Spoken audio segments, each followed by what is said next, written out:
going on? Jermaine Johnson. Tune in to Turn on the Jets podcast. Hey, this is Vinny Pasquantino of the Kansas City Royals. Make sure you tune into the Turn on the Jets podcast.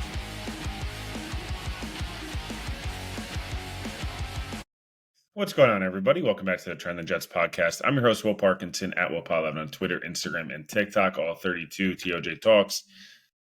Tuesday night, rosters cut down to 53, the initial 53-man roster for across the NFL, and obviously the Jets make their cuts down today, going from 90 to start camp. They cut down to about 75 earlier this week, and then went down to 53 today. So I want to kind of walk through a little bit of that, maybe what to expect potentially tomorrow in terms of waiver claims and things like that, and then later over the next week or so, we'll obviously start to get into some Steelers prep. Want to just, again, say thank you to everybody that came out on Saturday. Fantastic event, obviously, and 250, whatever it was, of you guys in the building, and awesome energy, and getting to meet a lot of folks either for the first time, second time, whatever it may be, and just really appreciative. Obviously, I think kind of goes without saying with from everybody here at Badlands, and we'll do another one obviously soon, and football season's almost here, but want to kind of get into the roster and what kind of things look like, any surprises, things like that. Obviously the news trickled out throughout the last kind of 2 days. In terms of special teams, I'll start there because there's not really many surprises. Nick Folk, we told you from, I think, one of the practices me and Connor were at maybe, 4 weeks ago. They signed Folk. He came in, he went 6-6. It was like, oh, this job's over. McNamara, who's had a really impressive summer. And then obviously Thomas Hennessy, I believe, the longest tenured Jet at this point. Let's move over to safety. I'm just going to go backwards through the roster. No real surprises at safety. I thought, guys like Monroe, kind of some corners, some safety. Dean Clark had a nice summer. I don't think it was ever really going to be enough to beat out a guy like Isaiah Oliver or Tony Adams. As things are currently slated, it's probably Adams and Cisco week one. Malachi Moore kind of behind them, and then Oliver's a guy who can kind of fill in where needed, whether that's slot corner, whether that's actually playing corner, mainly at safety. So the first kind of quote unquote big surprise of the day, was a corner. The Jets only keeping 5. I thought they'd keep 6, and that 6 would have been Jarek Bernard Converse, JBC. Really nice summer. I thought he had, got better as the summer went on, and then had a really nice preseason. Was one of the highest graded Jets by PFF, and we've seen, in previous summers have a really nice time. I thought very much should have stuck on the roster. That was one of those ones that was like, didn't really understand it. And as I'll go through the roster, there's a couple guys where I'm like, I don't know if I would have kept, a 10th offensive lineman over keeping maybe a 6th corner. And again, just from a special teams value, guys get hurt, the positional flexibility. I personally would rather probably have a JBC than an Isaiah Oliver. And I say that because I feel like JBC, A, much younger, B, just felt like the position flexibility and outside corner, could play inside, play at safety. End of the day, he's likely going to be a guy that gets claimed tomorrow. If he's not, I would expect him to be back. Speaking with people around him, I would say the Jets have made it pretty clear they want him back, and it's just a numbers thing. We'll see. So that was kind of the first real surprise. Again, is it something worth getting bent out of shape where you're freaking out and the season's a disaster because they didn't keep, the initial 53 doesn't have JBC on it? No. Do I think that it was a guy they should have kept? Yeah, but again, it's like minute details of the back 4 or 5 spots of a roster. Maybe not what I would have done, but again, I understand it. Otherwise, Saul, Stevens, Carter, Thomas, and Stiggers, pretty solidified there. Your 3 starting corners, and then you're starting nickel, Michael Carter, and again, Isaiah Oliver, kind of that backup, and him and Malachi Moore can kind of fill in his backups there. Next, we go to linebacker. I don't think this one was a total surprise. I thought McCrary Ball, special teams ace, that made a ton of sense there. Kiko, obviously a rookie they just drafted, and didn't have a great summer, but scholarship year there. Sherwood Quincy, obviously, and then Barnes is the wild card. Barnes to me is only on the roster because Weston, is going to be on IR the first 4 weeks with the groin. They love Weston in the building. I can tell you that for a fact. That yes, special teams demon, gunner. Just he's going to be a guy that this Chris Banjo and the staff's going to really enjoy. From a special teams perspective, I think with him being out, opened the door for Barnes. Weston definitely made it over Jamin Davis. I think, in terms of base, Jets are going to put, when they have 3 linebackers, do they go Kiko with a bigger body? Do they go McCrary Ball, who's kind of more of a big hitter? I think Barnes ends up making it. Injuries kind of went his way, and he was able to make it. So that's why I feel like he ends up on the roster. And then keeping the 5 backers again, Weston would have been that 5th backer at edge. The Jets they go 5 edges. Will McDonald, JJ, Clemens, and Barron. Kind of again, Barron, the least impressive of the 5 guys, and then McGregor obviously makes it as well. Though McGregor had a much better last 10 days at camp and kind of pushed himself over the edge of a Watts or someone of that nature. Barron's kind of the scholarship. Same thing with Kiko. Like, the staff just brought them in. They want to see what they've got. Barron's going to have to, whether it's through practice, whatever it may be. Again, didn't have a great summer. So I would say probably base downs. It's going to look like Will and JJ, and then rotate out Clemens and McGregor at this point. That's kind of what you're looking at from an edge group depth perspective. I do wonder if this is a position they're active with on the waiver wire. There's not a ton of names. Is it going to a Clowney?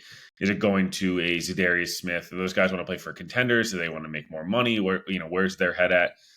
So that's kind of from an edge perspective. Defensive line, D tackle, Quinnen, Phillips, Briggs, Tufele, straightforward. I don't think Taylor makes the team if Coward's healthy. Coward, again, this is one of those where Brian Coward, unfortunately, out for the year, had been hurt. Looked like he was starting to work his way back into practicing. Was out over on the second field, the first day of the Giants practice, and okay, he's making his way back. He was a guy who was a starter all spring, started at the beginning of camp, and then, is now out for the year, and Leonard Taylor ends up making the team. Again, Taylor Monday through Saturday's got to be better. Practice, just kind of being on a little bit more consistent, but the pass rush, juice is there, and some juice in the run game. I think base downs will look very much like Quinnen and Phillips, and then Briggs and Tufele, and a mixture of Leonard Taylor, there. But again, Jets go 10 D linemen, 5 backers, and 9 DBs, 2 or 3 on specials in terms of, kicker, punter, and long snapper. Take a drink of water here. I'm on my 4th podcast of the day, and I can assure you my voice is nearly shot. Let's move over to offensive line. No real surprise on defense. I think, again, Barnes makes it over, because of Weston being on IR. And I think a guy like Leonard Taylor makes it with Cowart going on IR as well. Moving over to offensive line. And then JBC is probably the biggest surprise, I would say biggest name surprise of the defense that was cut. Again, I believe he'll be back on practice squad. Guys like him, Jarius Monroe. Do they bring back, Dean Clark, guys like that would make a ton of sense. Offensive line-wise, Fashanu, Membu, Tittman, AVT, Simpson, straight across the board. Newman, Mitchell, Myers, Hayes, and Okorafor. I don't really think outside of Hayes there was any surprise here. I think those 9 were pretty solidified all summer, probably since literally day one. Hayes is the extra body. Again, maybe a guy they thought they could not get through waivers. End up bringing him at least through tomorrow, and then kind of going from there. So they end up keeping 10 offensive linemen.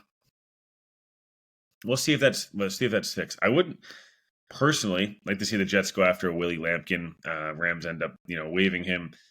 Undrafted guy in North Carolina, 5'10", 270-pound center. Everyone's like, dude, what are you talking about? That dude is a motherfucker. And whether it's Senior Bowl, whether it's preseason, whatever it may be, that dude has been nothing but impressive on tape. I'd love the Jets to get a little creative and take a shot on a guy like that. And hey, can you make him a fullback? Can you use him as a 6th offensive lineman at times? Again, not a big deal. Just was one name kind of stood out. Receiver, the Jets ended up keeping 6. I'd say this was the biggest kind of like what the fuck part of the roster. I'll start here. I think the Jets are going to add one, if not maybe multiple guys at receiver over the next couple of days. They've obviously been on the phones in terms of trades.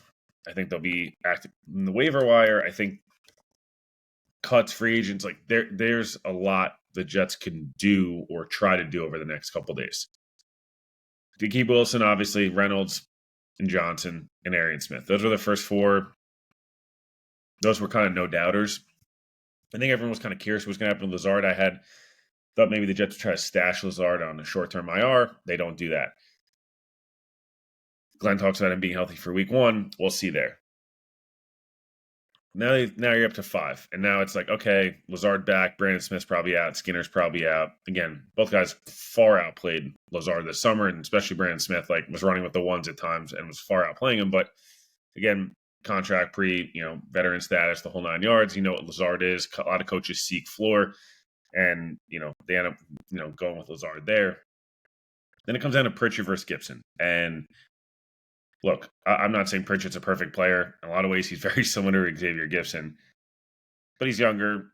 You don't really know what he is. I thought he showed a lot of explosiveness and a lot of shiftiness and juke ability, and that juke ability is not even really real world. But Gibson's really not sure-handed at all either. And Pritchard at times felt like he was going to be sure-handed. Obviously, had the muff early in the third preseason game, but showed a lot as a receiver and had a really nice return. And just Gibson's been living off the Bills play for 2 years now, and I just felt like there was a clean break, time to move on. Doesn't really offer you anything on offense, doesn't really offer you anything in the return game. It's just kind of a guy. And again, I'm not saying Pritchard's like this explosive guy. The Jets easily could go seek out a Trey Palmer, from Tampa, somebody else to kind of be a returner. We'll see. I just felt like this was time to move on from Gibson, and the Jets don't do it. Again, just the initial 53. So it is what it is. It felt like an easy time to move on from Gibson. Other than that, no real there's no real unexpected things here. Again, I know it's boring, but Taylor, Ruckert, Smart, kind of what you expected. Do I expect the Jets to, again, a receiver be active, edge be active? Tight end's another one, a sneaky one where do they move off of Ruckert, over the next couple of days and make a couple claims at tight end? Potentially, you could see something like that. We'll see. It's certainly a possibility and certainly an option, whether it's more of a blocking tight end, whether it's more of a well-rounded, tight end, we'll see. Running back, told you all summer it was going to be Brees, Braylon, Davis, and Kenny. That's what the Jets are going with. They obviously carry Beck, on the initial 53 as well. Guy had a really nice summer, and then Fields and Tyrant. So, all in all, again, I think receiver, receiver, edge, tight end, maybe safety. Would be the 4 spots I would look to. Again, the biggest surprise is Weston would have been the biggest surprise, the only UDFA who would have made it. He starts to see, he made it technically, but, we'll start on IR. Smith, JBC, kind of the disappointing ones potentially. And then Pritchard, again, not saying he's a perfect player. Just thought it was time to move off of Gibson. It's been 2 years. You know what he is. And that's frankly not been good enough. So, be back on the feed later this week. Much more longer in-depth pod. We'll start to do some season preview stuff. And then, next week we're in a game week. There'll be multiple pods. Robert Mays will be on. We'll talk some Jets Steelers. But yeah, appreciate everybody for listening. We'll talk to you guys soon.